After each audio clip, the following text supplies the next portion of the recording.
Okay, this is tape 3, and this is direct examination by who? By me.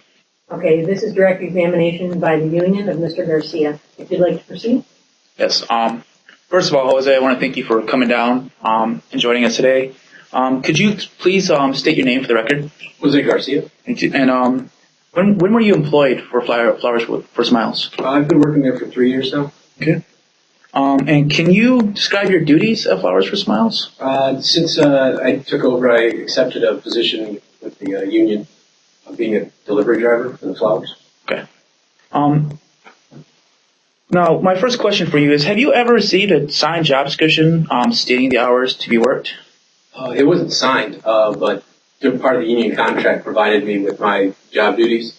And then when I bid for my shift, when I bid for that shift, I signed for that actual slot. So that had the hours listed.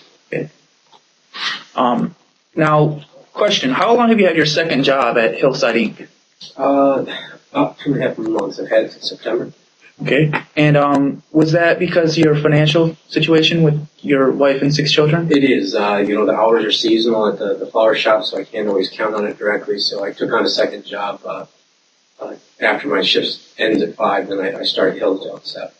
That's not a lot of time between, is it? No, it's just enough time to call my wife, check on the kids before they get put to bed, make sure things are going well, and I get moving on to my next job. Okay. My next question is, have you ever been provided a copy of your CBA?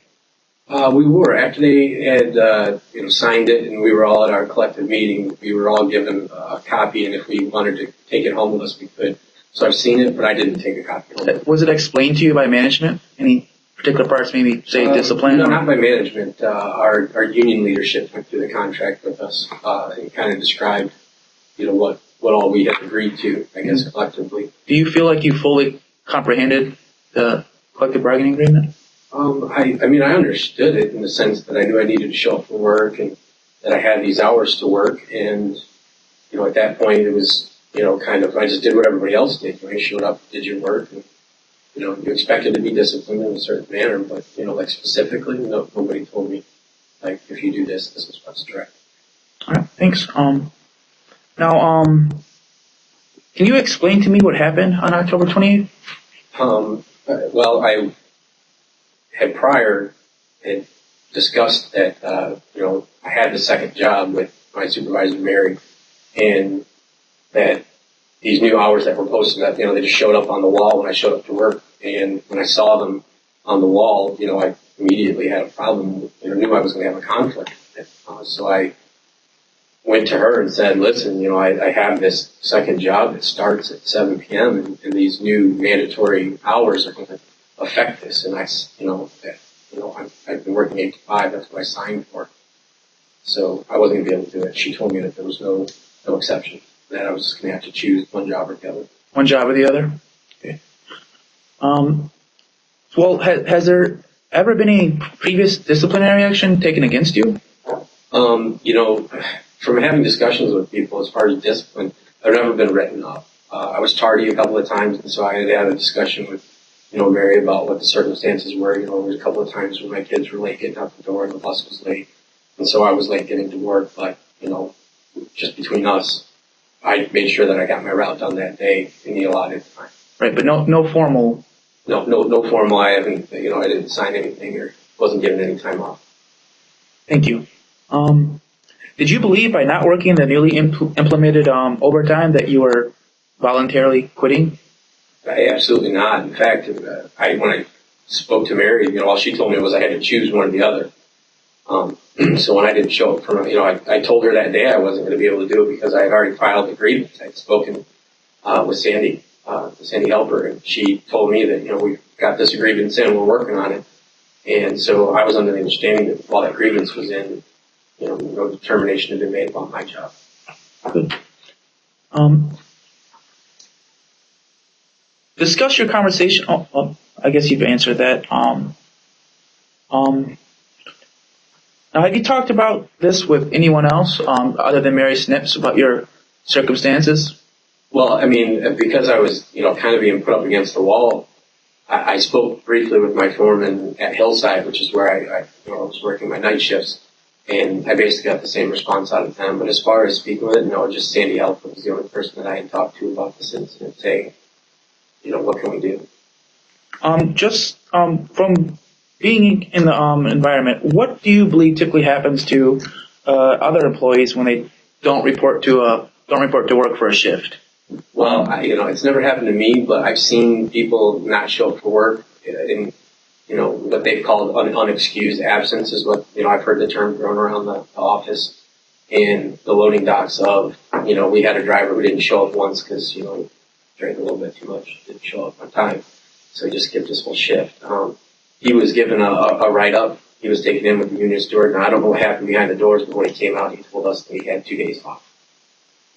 So usually there's no termination. You haven't seen a termination. I haven't since I've been there. I heard that one happened, but that person wanted to leave. But my understanding is that after your first one, you get a couple of days off, and then after that, you get a few more days off. But it's tiered. Okay. So I think after the third one, you can get terminated for an excused absence.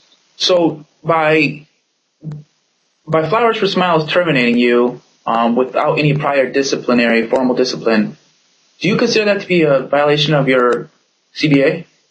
Well, the termination itself, that was why I went and talked with Sandy Helper. She, helped walk me through it because I did. I felt like it was against what we'd agreed to, that, they need to notify me in advance so I can get my money and my situation in order. But, I told Mary that day that I wasn't going to be able to do it. And she never said anything. Like, she never told me, if you leave right now, this is what's going to happen. So, yeah, I felt like it was just kind of blindsided me because I came in on Tuesday after working the full shift on Monday, leaving, and I came back on Tuesday and my time card was gone. And the next thing I was told was that I needed to leave. That was just unacceptable. No further questions. Okay, cross-examination? If you can introduce yourself again. My name is Brittany Garza, and I'll be cross-examining the witness. Thank you. Mr. Garcia, thank you. You'll have to speak up a little bit for the mic. Mr. Garcia, thank you for joining us. I just have a few questions pertaining specifically to the events that occurred on October 28th. Okay. First of all, do you feel that your position is essential to the company and in carrying out daily activities? If I don't drive the flowers, they assign it to someone else. But, I feel it's essential because I'm the one doing it. So I take pride in my work. There's an assigned route. I agreed to drive that route, so I drive it. And if you aren't present for work, like you said, other people can take over. Are there multiple people available, or would you be taking from another person's route? We've had to share, like when people go on vacation, we share routes, so the work will get divided up into the different trucks, and so we'll kind of expand our route that day. There's other times where the orders in the season it's real busy, like if somebody can't be there, then they post it as overtime and someone from a different shift comes in and picks up that, so we are able to pick up someone else's shift to serve. Okay. Do you recall Ms. Snips informing you that you needed to decide which job you wished to pursue? Yes. And at that point, what position was most important to you? Well, at that point in time, I didn't want to make that determination. That's why I went and filed the grievance. At that point in time, I didn't want to make a decision, so I hadn't I hadn't thought that through yet. I wasn't ready to make that determination. That's why I thought I had another chance at the grievance. Okay. And do you recall signing a CBA that requires you to work mandatory overtime as requested? I'm a member. I didn't physically sign the actual CBA. Our reps signed the CBA. But as a part of that, I was given a copy of it, and I've agreed to it because I signed for my shift. We were told that by accepting the bid of the shift that I signed for, the 8 to 5 shift that I've been doing, that's accepting everything that's inside of the contract. Okay. So just to clarify, you agree that you have accepted the terms of the CBA? Yes, absolutely. By accepting the shift that I've been for, we agreed to everything that was inside of the CBA. Okay. And your supervisor had informed you that there would be no exceptions to the overtime. So did you feel that by filing a grievance that was an exception?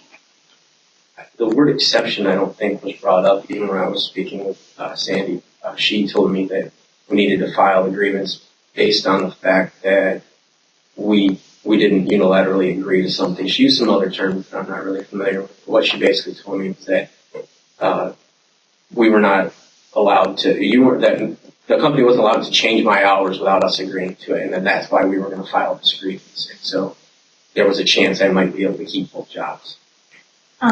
Okay, but when you had spoken with Mary Snips, did she inform you that there would be no exceptions for the overtime?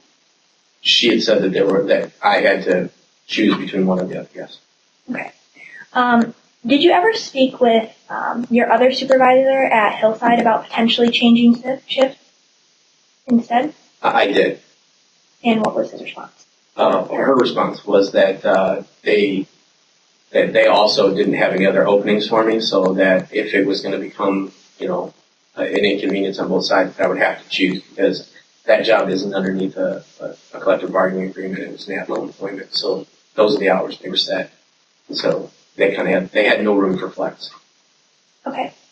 And in the CBA that we have already discussed that you agreed to, under the under the discipline, it said that the only reasons that somebody wouldn't be progressively disciplined would be, for things such as fighting, gross negligence, or neglect. Do you believe that by not coming to work, you were neglecting your position in your job duties? I don't. And in fact, I took that personal and was concerned with Sandy when I spoke to my steward, and she informed me that, that I shouldn't feel that way necessarily. And I did. I communicated with Mary that I was going to be absent, and she said that she understood my situation, but that I had to choose.